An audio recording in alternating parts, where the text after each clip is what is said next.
What will we find on the other side?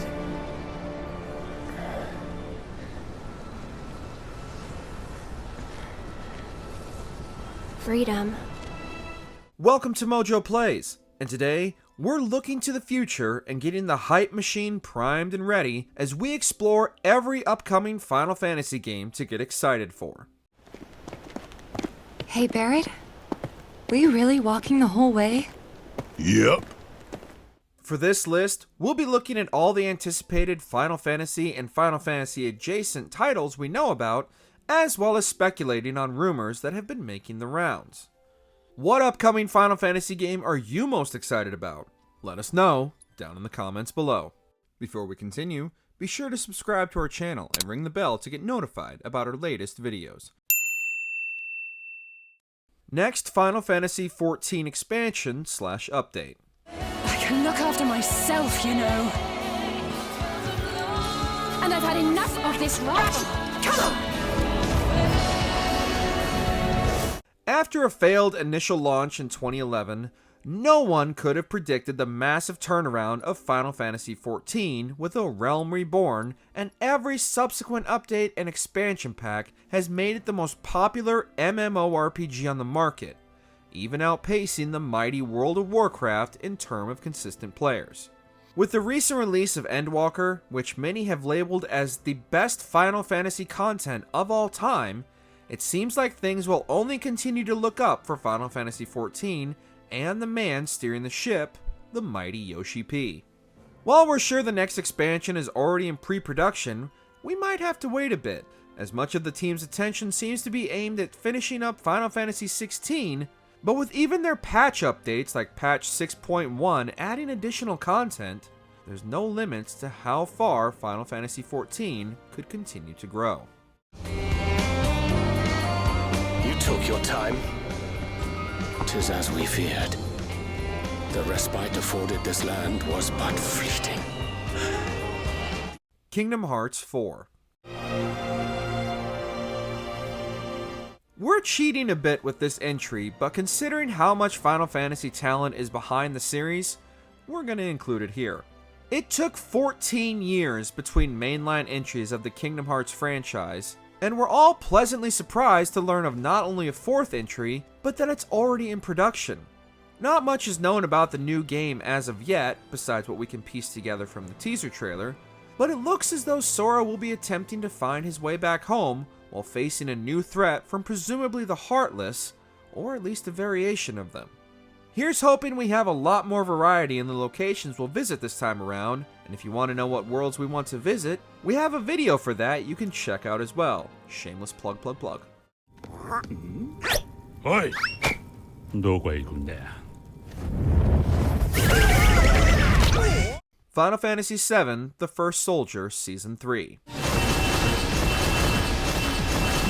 When thinking of Final Fantasy VII, most people's first thought isn't a mobile-only battle royale shooter, but here we are. And to our surprise, The First Soldier isn't only a competent battle royale game, it's actually pretty fun.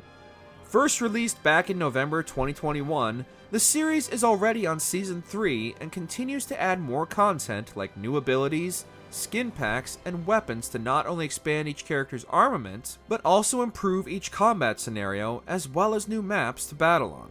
Knowing this is a mobile title from Square Enix, we'd be remiss if we didn't mention that Square has microtransaction the hell out of this game, but the title is still fun for a quick pick up and play match here and there.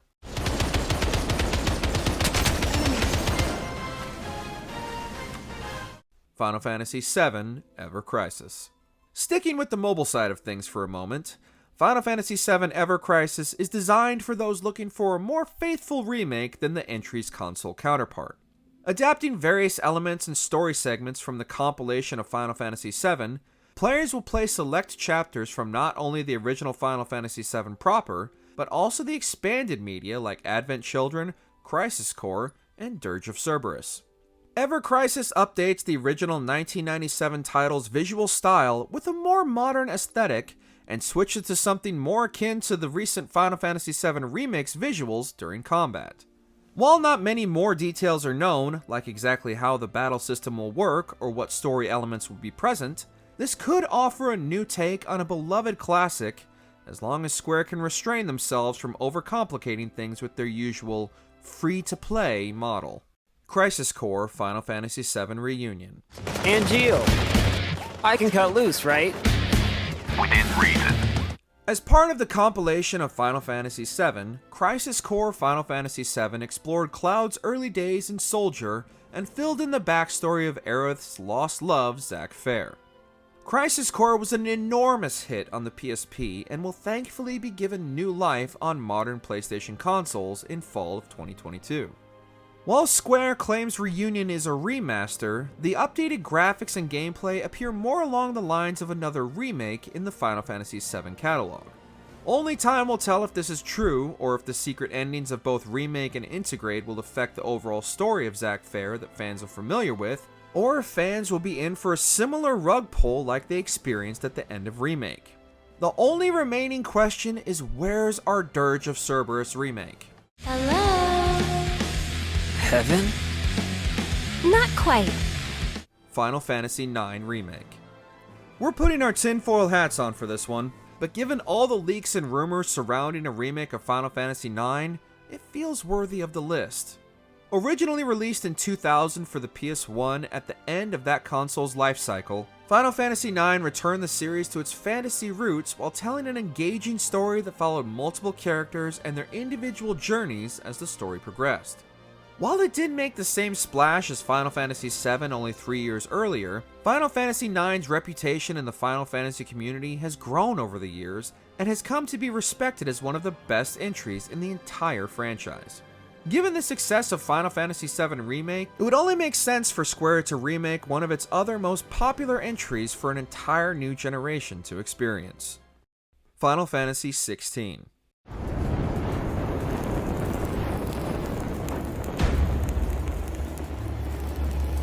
Every time a new mainline Final Fantasy game is announced, hype immediately goes through the roof. And considering the team behind the newest entry, expectations are exceptionally high this time around.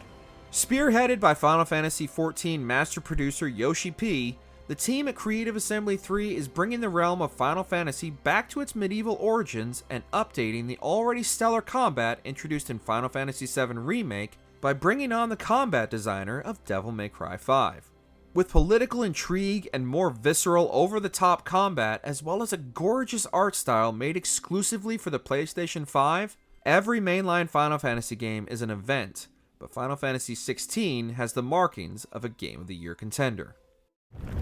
Awaken, if freed. Final Fantasy VII Rebirth. What we've done, that's set in stone.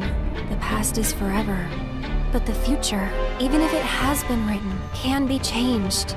When Final Fantasy VII Remake was revealed, for real this time, lifelong fans rejoiced as one of their most beloved entries was being remade for modern consoles. No one was really prepared for what Square and Tetsuya Nomura had in store, however.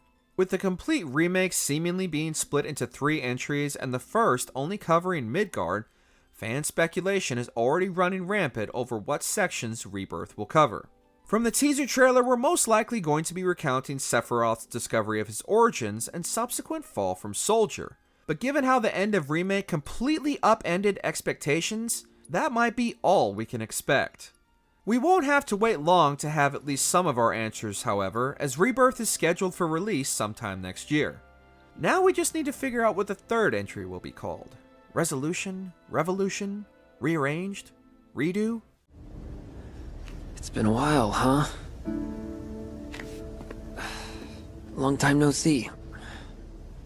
Did you enjoy this video? Check out these other clips from MojoPlays, and be sure to subscribe and ring the bell to be notified about our latest videos.